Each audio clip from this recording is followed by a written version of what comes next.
Horas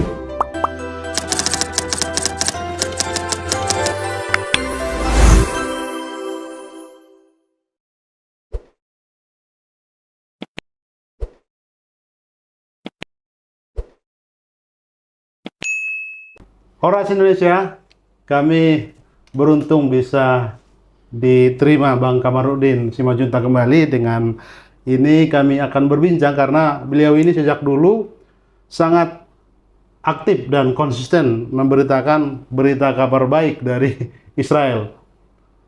Belakangan ini kita pro kontra soal Israel dan Palestina. Sebenarnya bukan masalah Palestina dengan Israel, tapi satu, saya sebutlah gerakan Hamas yang menghantam Israel. Kita akan tanya Bang Kamarudin apa tanggapannya soal pro kontra ini. Horas Bang Kamarudin. Horas. Terima kasih di waktunya sangat Bang sibuk. Hojat Marluga. Kami tahu Abang kemana-mana dan masih diberi waktu untuk kami Suara Tapian. Apa perkara Palestina dan Israel hari ini? Karena ini kan jadi masalah dunia ini sekarang. Iya, sebenarnya bukan masalah Palestina, tetapi adalah organisasi teroris Hamas. Saya garis bawahi organisasi terorisme Hamas yang diperjuangkan oleh Israel untuk di bumi hanguskan. Sama halnya dengan negara-negara lain, ada 193 negara juga memusuhi organisasi teroris, termasuk Indonesia. Indonesia juga memusuhi organisasi teroris. Jadi kalau Israel memusuhi atau tidak suka dengan terorisme Hamas, nah begitu juga dengan negara lain. Kenapa disebut organisasi terorisme Hamas? Karena dia punya tentara, tetapi dia tidak bisa disebut negara, yaitu tentara Hamas. Kalau disebut tentara Hamas, tujuannya adalah melindungi warga negaranya, yaitu warga negara Hamas atau Palestina. Tetapi terbentuk organisasi Hamas itu adalah untuk membinasakan Israel.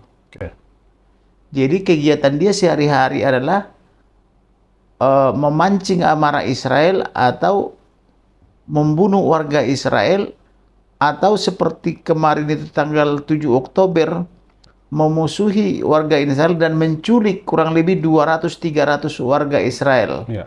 Jadi alangkah misalnya hebatnya Israel itu, maka dia harus menumpas Israel itu siang malam supaya organisasi Hamas itu tidak ada lagi. Beda dengan Fatah. Fatah kan dengan Israel kan sangat kompak. Kemudian kita lihat di situ bahwa listrik itu adalah berasal dari Israel. Demikian juga internet. Demikian juga pendidikan dan sebagainya itu adalah dari Israel. Bagaimana orang Israel memberi pendidikan tetapi di sisi lain dikhianati. Di bangsa kita ini kita tidak bisa jernih atau bening melihat Bang. Justru kita selalu tarik ini perkara atau kasus agama. Padahal sudah banyak negara menyebutkan juga ini bukan perkara agama. Ini masalah harga diri dan Abang sebutkan tadi itu teroris yang ingin menghilangkan satu negara yang sah begitu. Jadi itulah Indonesia. Dari dulu selalu ada pemikiran-pemikiran yang negatif dari Indonesia ini. Kalau kita pikir Indonesia ini adalah negara yang merdeka, berpolitik, bebas dan aktif. Tetapi di sisi lain, Israel itu kan sudah diakui oleh dunia sebagai negara. Indonesia merdeka tahun 1945. Israel merdeka tahun 1948. Indonesia ini kan tidak mengakui Israel. Maka sewajarnya lah Indonesia ini bagaikan negara-negara beradab harus juga mengakui negara Israel. Apalagi Israel ini adalah bangsa yang beradab gitu ya, bangsa dunia, bangsa yang warga negaranya itu adalah orang-orang nomor satu, pemikir, kaum intelek gitu loh. Jadi kalau orang yang bersahabat dengan Israel itu adalah kaum-kaum yang intelek. Maka kalau kita mau bersahabat dengan Israel, maka negara kita juga akan intelek, akan dicerdaskan oleh Israel. Tetapi negara kita ini selalu melihat dari segi yang tidak proporsional. Dibilangnya lah itu bahwa seolah-olah pendukung agama tertentu, padahal tidak ada kaitannya dengan agama, tetapi adalah organisasi teroris. Nah, untuk itulah saya himbau kepada Presiden maupun kepada lembaga-lembaganya, janganlah mendukung organisasi terorisme, tapi dukunglah warga negara yang betul-betul cinta perdamaian seperti layaknya Israel dan Palestina atau Fatah itu. Ya. Tetapi tidak dengan Hamas gitu loh. Ya. Ya. Politik kita politik bebas aktif. Kita bebas mendukung siapapun, tapi nilai-nilai kemanusiaan itu harus terlihat. Artinya tidak berpihak untuk satu kelompok, satu apapun. Perkara Israel dengan kita sebutkan tadi sebenarnya dengan Hamas, bukan dengan Palestina. Tapi sejak dulu, Bang, kita lihat di negara kita ini walaupun secara bangsa-bangsa Palestina belum diakui sebagai negara karena masih memperjuangkan kemerdekaan. Tapi Indonesia sudah ujuk-ujuk sejak dulu memberi kedubes atau ruang untuk Palestina itu lebih terbuka dibanding tadi Israel. Sebenarnya kalau kita kritik, otokritik dengan diri kita Indonesia, ada apa sebenarnya kalau kita mengusung nilai-nilai kemanusiaan itu? Kenapa tidak kita tempatkan nilai-nilai kemanusiaan itu di depan begitu? Jadi begini, sejarah Palestina itu kan panjang. Dulu ada amanat PBB bahwa Palestina harus dibagi dua. Israel mau, Palestina tidak mau. Malah dulu persentase daripada Israel itu lebih kecil. Kemudian terbentuklah Palestina. Karena tidak terima dan terjadi peperangan dan terus memerangi, maka terjadi beberapa kali perang. Maka Israel berperang. Apakah itu perang Yom Kippur, perang apa namanya itu ya? Karena berperang, otomatis wilayahnya kalah. Namanya kalah berperang, ya pampasan perang adalah milik daripada pemenang. Itulah sebabnya seperti wilayah Mesir jadi milik Israel. Dataran tinggi Golan itu jadi milik Israel. Lalu mereka bilang begini, oke lah, bagi dua, tapi seperti awal. Ya tidak masuk akal toh. Kalau gitu kenapa kamu ngajak perang? Ibaratnya nih, Indonesia berperang dengan Malaysia, misalnya. Ya. Memperebutkan sesuatu pulau misalnya. Natuna misalnya. Natuna. Ya. Lalu Indonesia misalnya kalah. Maka Natuna misalnya dikuasai 100%. Lalu kita minta misalnya, udah deh, kembali seperti dulu deh gitu. Ya tidak bisa. Namanya berperang. Ya. Namanya sudah dikuasai itu dalam keadaan perang, itu milik dia. Jadi kalau kita minta kembali kepada perang, ya tidak bisa. Ada namanya pampasan perang. Ya. Gitu loh. Jadi seperti itulah pendirian Indonesia ini tidak jelas dari dulu. Jadi kalau Indonesia mau maju, harus mengakui negara Israel. Demikian juga misalnya kalau orang bangsa Palestina misalnya mau lebih maju, harus juga mau hidup beradab. Jangan menjadi ancaman tetangganya. Jangan menjadi ancaman bagi Israel. Tapi dia misalnya menjadi negara berdaulat. Di Palestina sendiri kan banyak Kristiani. Bahkan banyak juga penduduk aslinya dulu dari Yahudi jadi pendukung dari Palestina. Kalau kita kembali tadi bahas soal ini dibawa-bawa agama, bukankah juga di Israel sendiri ada Muslim begitu? Jadi begini, Israel itu 80% kurang lebih beragama Yahudi. Ya. Atau tidak sampai 80 ya. Ya. 17% saya katakan Muslim. Justru Muslim. 17% Muslim. Kurang lebih 2,5% terdiri dari Kristen, Hindu, dan sebagainya.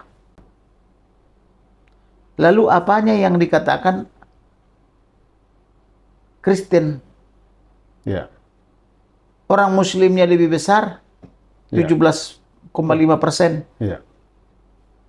Justru kalau dikatakan misalnya perang Kristen melawan orang Islam, itu menurut saya itu pemahaman yang sesat. Orang Muslimnya 17,5% ditambah orang Yahudi kan gitu. Nah sebaliknya, katakanlah misalnya di daerah Hamas, Ya. itu orang Kristen situ banyak. Orang Yahudi juga yang tidak mau pindah ke Yahudi yang sekarang atau Israel yang sekarang juga banyak. Ya. Gitu loh. Jadi tidak semua, tidak bisa dikatakan perang Muslim melawan Kristen atau melawan Yahudi gitu loh. Ya. Jadi ini bukan masalah agama. Jadi tidak ada masalah agama di sini. Ya. Tapi adalah masalah wilayah. Jadi kita harus belajar melihat ini bahwa mereka ini adalah bersengketa wilayah. Jangan apa-apa misalnya dikaitkan dengan agama. Karena persoalan Israel dan Hamas itu adalah persoalan negara melawan terorisme Hamas gitu loh. Dan kita juga anti teroris. Ya. Buktinya kita sampai punya undang-undang anti teroris kan gitu. Ya. Baik Bang, kalau kita melihat pengalaman dunia, perang dunia pertama, perang dunia kedua itu kan membawa luka mendalam untuk seluruh bangsa-bangsa yang ikut berperang itu. Kita tidak ingin ada perang dunia ketiga dengan banyak sekarang membawa ketakutan Israel dengan Palestina yang disebutkan itu juga Rusia dengan Ukraina juga di bawah-bawah itu. Pertanyaannya Bang, bagaimana kita sebagai bangsa yang berperadaban ingin peradaban ini maju bukan lagi dengan perang, paling tidak kita netral. Apa usul dari Bang Kamarudin? Pertama begini, kita lihat dulu orang-orang Arab. Seperti Arab Saudi,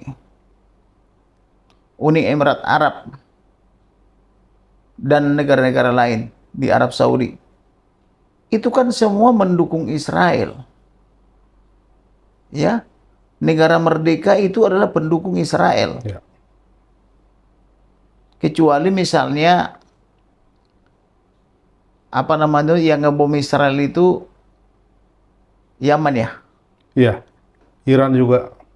Dan Iran. Ya. Itu kan hanya segelintir. Ya. Sedangkan Iran pun tidak berani. Ya. Berapa kali Iran itu dihantam oleh Israel. Bahkan pabriknya yang disebut dengan hulu ledak nuklirnya itu sudah dihantam Israel. Ya. Itu kan hanya secuil. Jadi tidak bisa dikatakan bahwa Israel itu adalah anti-Muslim. Ya. Tapi justru negara-negara Muslim itu adalah pro-Israel. Kemudian katakanlah misalnya Rusia dengan Ukraina. Itu kan sebetulnya Rusia itu adalah negara yang menurut saya kurang memahami paham internasional dan kurang bersyukur. Untuk apa dia serang Ukraina? Kan Ukraina kan negara merdeka. Ya. Dia mau pro Rusia ke, mau pro NATO ke, itu kan urusan dia.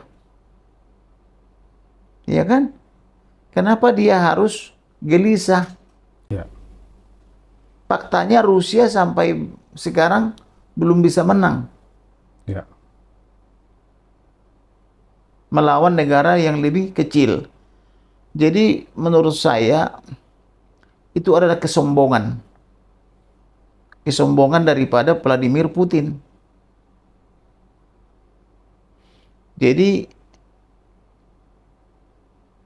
tugas kita sebagai negara besar adalah memberantas kesombongan agar tidak ada paham-paham seperti itu. Kalau toh kita ini hidup bersama, beradaptasi, toleransi, damai sejahtera, saya pikir sukacita. Tidak perlu misalnya hanya memperkuat kekuatan dan sebagainya menjadi, kalau kuat menjadi tidak ada lawan. Buktinya tidak ada yang kuat di sini.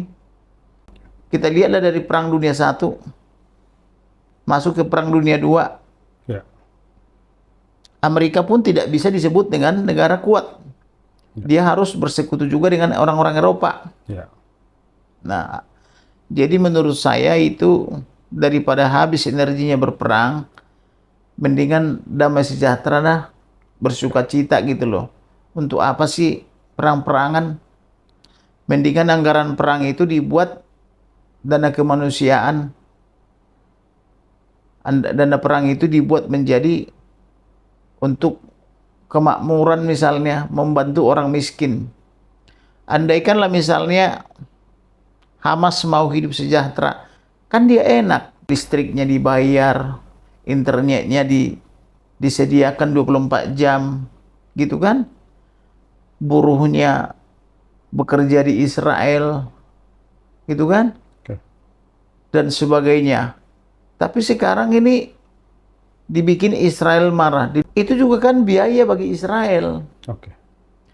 Nah, oleh karena itu, itulah pemahaman saya sebagai negara yang berdaulat. Udah waktunya kita harus menyadari itu. Waktunya negara kita itu menyadari. Oke. Tidak mungkinlah negara-negara yang pro Israel, pro juga Indonesia. Ya kan? Oke. Jadi kalau mau pro Israel, ya pro Indonesia, ya kita harus bersyukur. Nah, makanya salah satunya itu adalah harus bisa jadi juru damai. Bosnya Israel ke sini, kita ajak misalnya bosnya Palestina, Ya. makan nasi uduk, ya gitu kan. Atau makan nasi Betawi gitu kan. Kita ajak bersama, ya udah damai di kalian, ngapain sih ribut-ribut gitu kan. Tapi kalau begini, ya, bagaimana kita Suruh damai. bilang damai? Ya. Yang satu kita dukung, satu tidak gitu loh. Ya. Jadi inilah kesalahan daripada Soekarno menurut saya. Demikian juga pemahaman yang salah itu terus diikuti oleh orang-orang yang sudah modern gitu loh. Kalau kita belajar dari Alkitab, sejarah dari Israel sendiri mereka disebut biji mata Tuhan. Tapi proses dari perjalanan sejarah bangsa ini kan dari Abraham, di masa sekarang kan fluktuasi dari pengalaman mereka itu jatuh bangun. Mereka pernah digembleng 340 tahun misalnya di Mesir begitu. Pengalaman yang sangat dahsyat itu juga sepertinya tidak pernah berhenti perjuangan dari Israel itu. Kalau kita jujur ya, sudah 7.500 tahun itu Israel. Peradabannya sebenarnya sudah sangat Peradabannya sudah 7.500 tahun. ya. Malah kalau kita mundurkan lagi dari zaman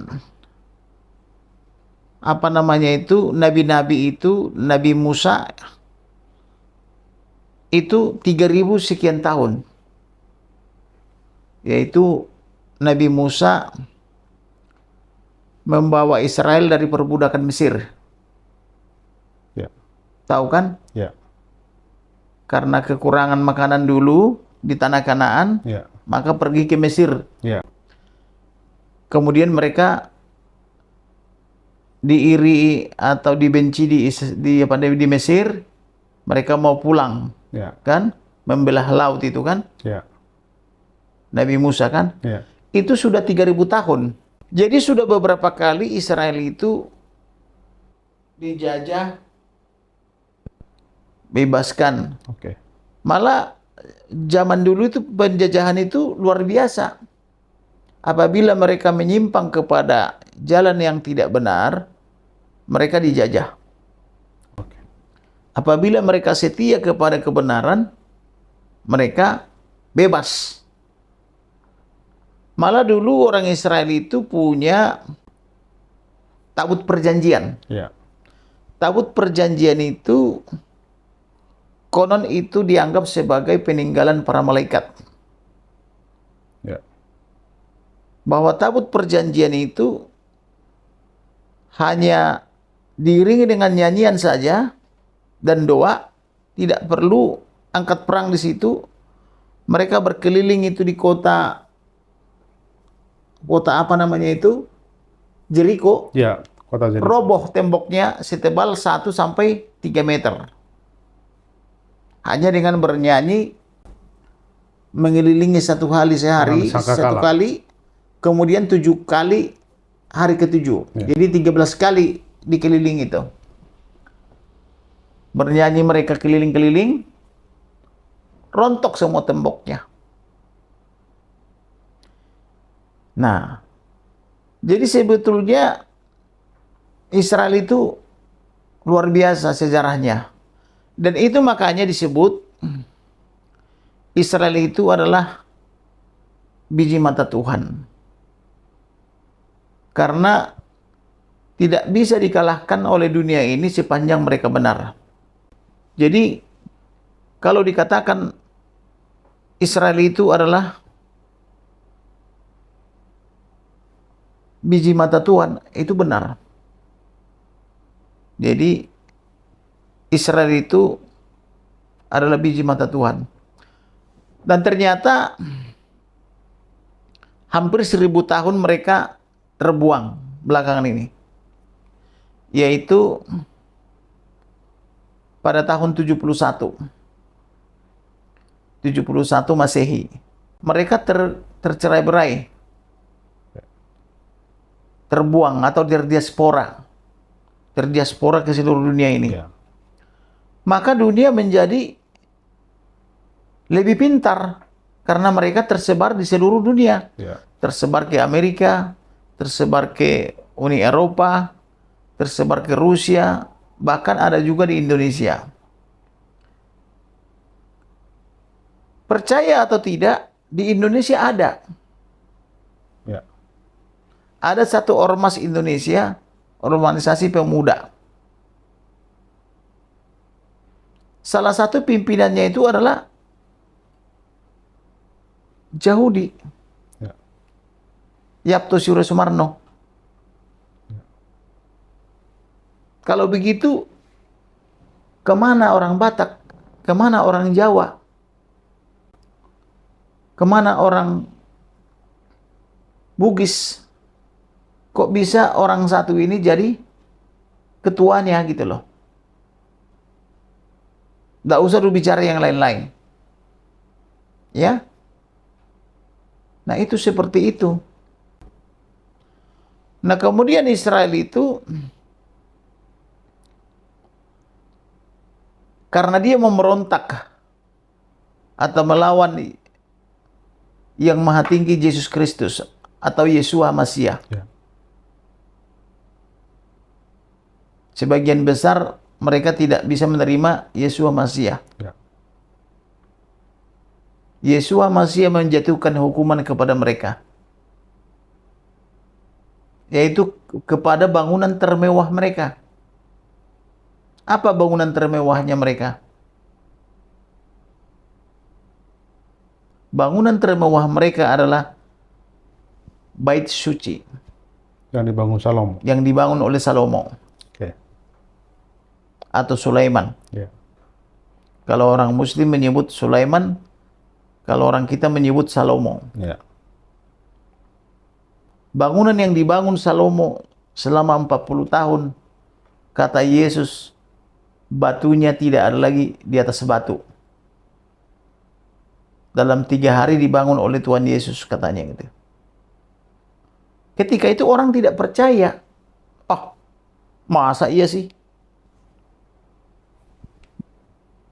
Batunya itu 20 ton. Beratnya satu batu. Ya. Kalau 20 ton berarti harus berapa orang angkat itu? Mana mungkin. Orang mengatakan begitu, mana mungkin. Batu tidak ada lagi di atas batu. Tetapi perjalanan membuktikan baru 70 tahun Yesus meninggal dan bangkit kembali ke surga. Datang pemerintahan Romawi. Dihajar semua mereka. Dijajah. Ya. Dan apa namanya? Bait suci itu dirobohkan, dibawa ke Roma. Diangkut melalui perahu. Itulah salah satu bangunan termewah di Roma ketika itu. Dan merupakan peninggalan bersejarah dan 7 keajaiban dunia. Bekas Gunung Gladiator itu. Yang batu mengandung emas. Itu bekas Bangunan Salomo. bangunan Salomo, bait suci Israel. Kecuali ada 500 hamparan itu tembok barat. Yang mereka sebut tembok barat. Dan itulah yang tersisa disebut tembok ratapan. ya, kalau Disitulah orang Israel memuji. Yahudi datang menuliskan semua pergumulannya Iya. di situ. Oh. Semua pergumulannya ditaruh di batu itu. Oke. Dikenal dengan tembok barat. Oke. Di ujung daripada itu adalah masjid. Masjid Al-Aqsa dan Masjid Diamond itu. Itu sejarahnya. Nah, itu tahun 70 Masehi. Hampir 1000 tahun. 800.000 orang. Tahun 1948 semua orang Arab mengkerubuti. Tapi apakah 800.000 orang itu bisa dikerubuti? Justru kalah.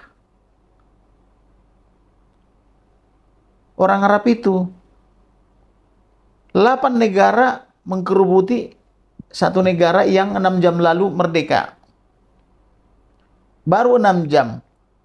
6 jam merdeka, kalah 8 negara itu. Perang apa namanya itu dengan Timur dengan apa namanya itu Mesir. Ya. Mewah dan kuat waktu itu, banyak menggunakan teknologi buatan Uni Soviet waktu itu. Kalah juga dan sebagainya. Maka menurut saya keliru melawan Israel kalau orang Israel itu hidupnya benar. Oke. Jadi sangat banyak kita dapat dari Bang Kamarudin, kita serap sejarah Israel, kita serap juga pesan moralnya agar Israel kita tidak musuhi. Nah, Iya. Kenapa Indonesia tidak makmur seperti yang dicita-citakan oleh pendiri negara kita ini? Jawabannya adalah ada di kitab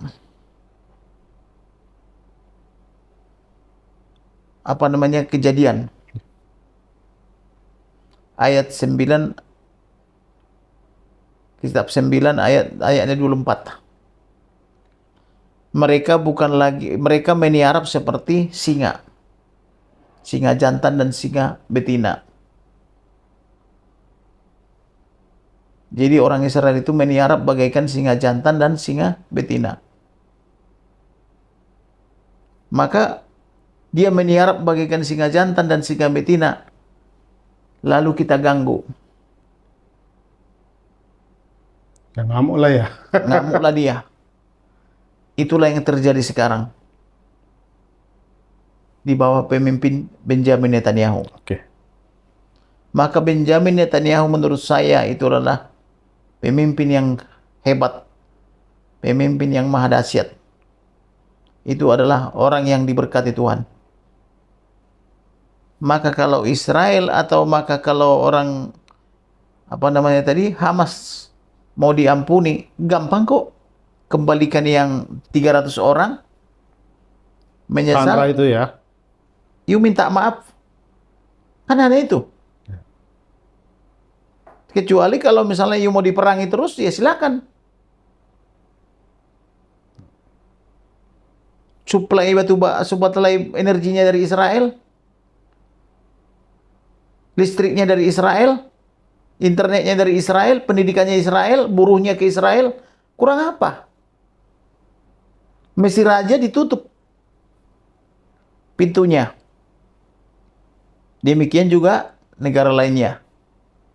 Nah, oleh karena itu, udah waktunya bagi negara-negara lain itu untuk berpikir.